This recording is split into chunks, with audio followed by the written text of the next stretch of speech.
반갑습니다. 10월 16일 주일 큐티 스케치 시간입니다. 오늘 본문은 창세기 35장 16절부터 29절까지의 말씀입니다. 오늘 본문은 이렇게 시작합니다. 그들이 베델에서 길을 떠나 에브라스에 이르기까지 얼마간 거리를 둔 곳에서 라헬이 해산하게 되어 심히 고생하여 그가 난산할 즈음에 산파가 그에게 이르되 두려워하지 말라. 지금 내가 또 등남하느니라 하며 그가 죽게 되어 그의 혼이 떠나려 할 때에 아들의 이름을 베논이라 불렀으나 그의 아버지는 그를 베냐민이라 불렀더라. 오늘 본문은 이제 라헬의 죽음, 그리고 야곱의 아버지 이삭의 죽음에 대한 이야기를 합니다. 근데 이제 어떻게 죽는가? 사랑하는 아내 라헬이 정말 기다렸던 아들 요셉을 낳은 후에 요셉이란 이름이 아들을 더 달라고 하는, 더 주십시오라고 하는 그런 이름의 뜻이었는데 그 바람대로 이제 이 동생을 낳게 되죠. 근데 등남을 합니다. 그의 이름이 이제 우리가 잘 아는 베냐민인데, 근데 이게 난산이었어요. 굉장히 고통스럽게 낳다가 결국에 낳고 나서 죽고 말지요.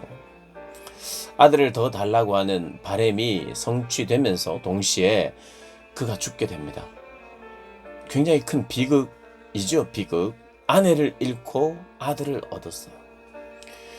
그런데 이게 이 시점이 언제냐?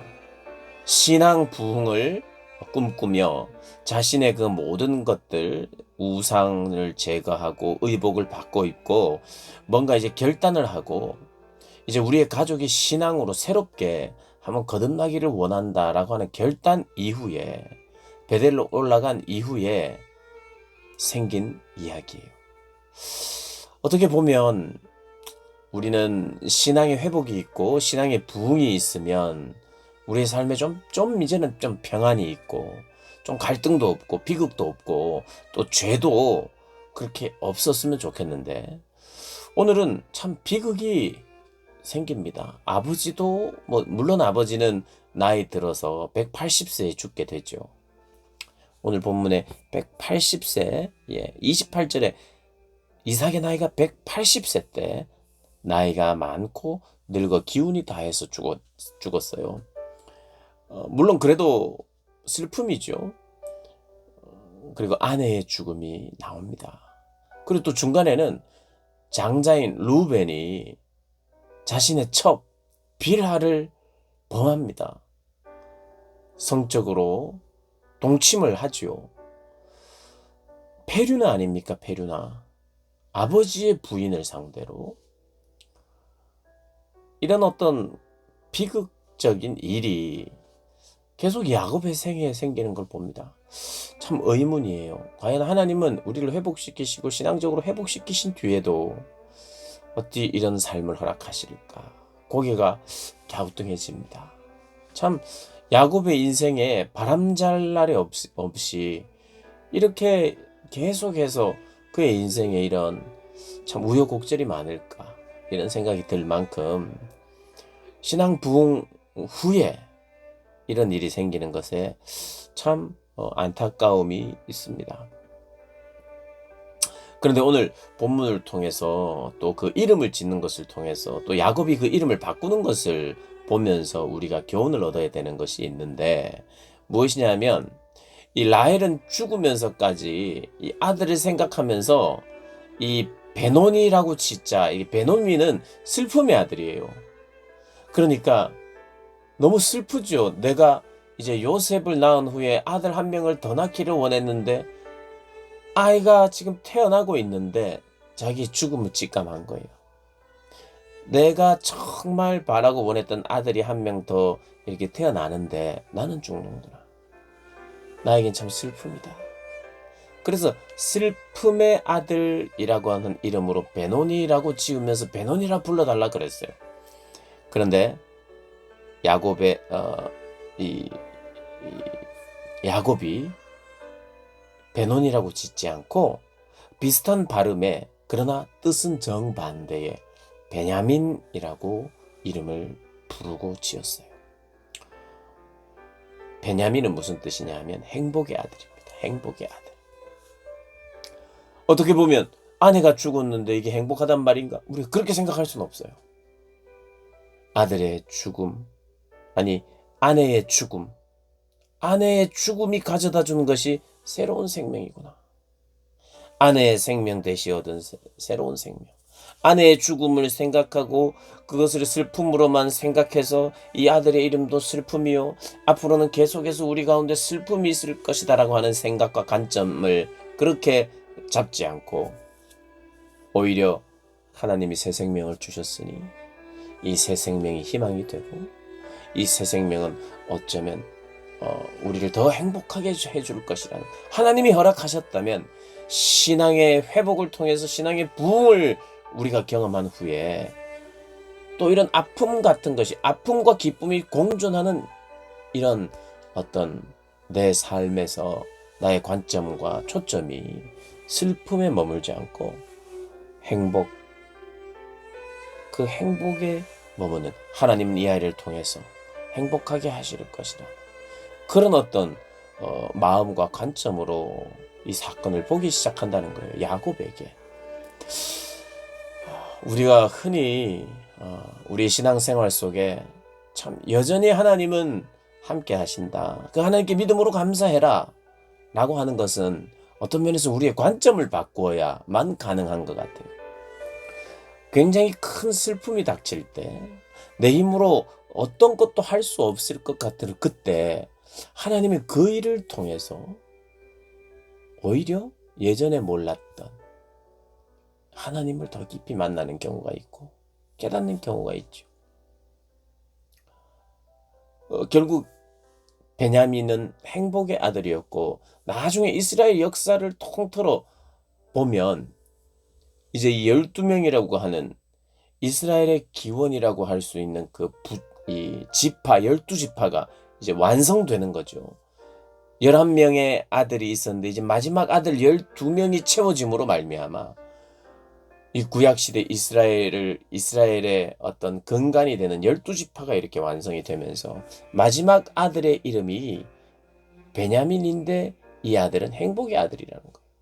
그러니까 완성하니까 그게 어떤 면에서는 행복의 아들이고, 그 이스라엘을 향하여 모세가 마지막 유언처럼 신명기에서 했던 말이, 이스라엘, 이렇게 행복한 사람들이 어디 있는가? 이스라엘을 향하여 참 하나님이 정말 복 주신 야곱의 자손들, 이스라엘, 광야 길 여러 여정 속에서 어려움도 많았고 불순종도 참 많았지만 이스라엘만큼 행복한 자들이 어디 있겠는가?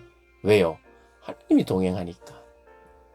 야곱의 인생의 줄곧 하나님이 동행하셨잖아요. 오늘도 이 사건 속에서도 하나님 동행하세요. 동행하시니까 그 어떤 민족보다 행복한 민족이죠. 그래서 모세가 영안이 열려서 마지막에 이렇게 유언과 같이 이제 헤어지기 전에 신명기 마지막 설교를 하면서 이 얼마나 행복한 자인가라고 말합니다. 이 모세의 생애를 보고 출애굽 과정과 광야 생활을 보면 한없이 모세는 이스라엘 백성들에 대한 답답함과 정말 화남과 안타까움이 가장 많았던 사람이 아마 지도자 모세일 것입니다. 애를 너무 많이 먹이고 속을 너무 많이 썩였던 그런 사람들이 바로 사실은 이스라엘 백성들인데, 이렇게 마지막 하나님의 말씀을 전하고 당부의 말을 하면서 그의 눈이 마치 하나님께서 이스라엘을 보는 것 같은 눈과 마음으로 이렇게 보니까 행복한 아들인 거예요. 행복의 이스라엘인 거예요.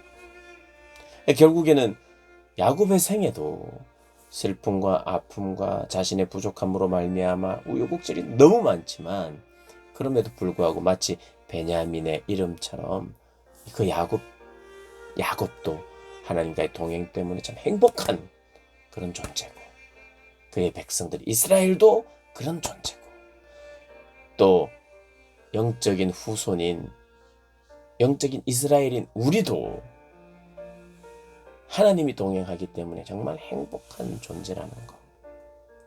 이런 여러 아픔이 있지만,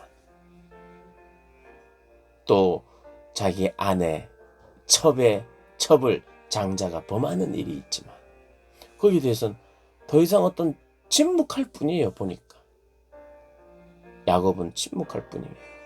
성경이 다른 이야기를 하지 않습니다.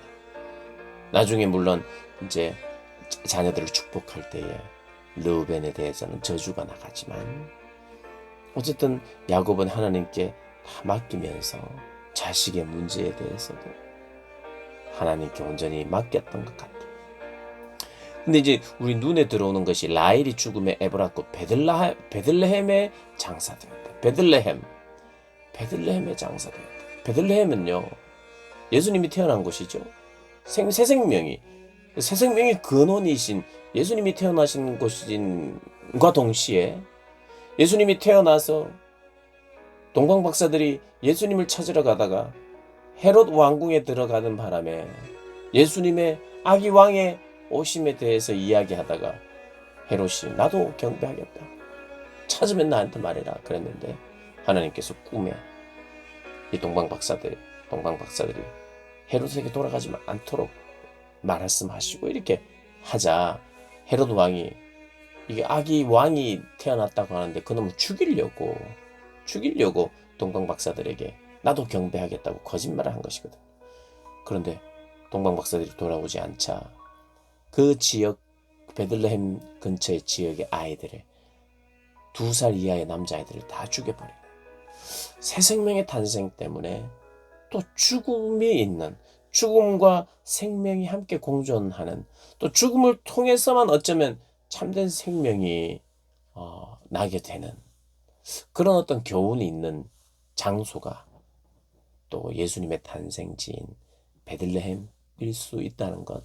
구약에서 또 이 창세기에서 라헬이 묻힌 곳 베들레헴, 이스라엘의 국모라고 할 수 있죠. 국모의 죽음, 그리고 국모의 무덤이 있는 이곳, 죽음과 생명의 그 오묘한 그 하나님의 섭리가 또 우리가 묵상할 수 있는 부분인 것 같아요. 어쨌든 사랑하는 여러분, 우리의 관점과 시각, 슬픔에 머물 것인지, 허락하신 하나님이 열어주시는 그 길에 대한 희망과 기대로 우리의 관심과 관점이 머물 것인지, 그것은 하나님을 바라보는 자들은 후자를 택할 것을 믿습니다. 여러분, 우리의 관점이 마치 야곱처럼 그렇게 우리에게 복 주실 복의 근원이신 하나님께 맞추어져서 반드시 복을 주시고야 마시고, 반드시 우리를 새롭게 하시고 고치시고 마시는 하나님을 의지하면서 살아가시기를 주님의 이름으로 축복합니다.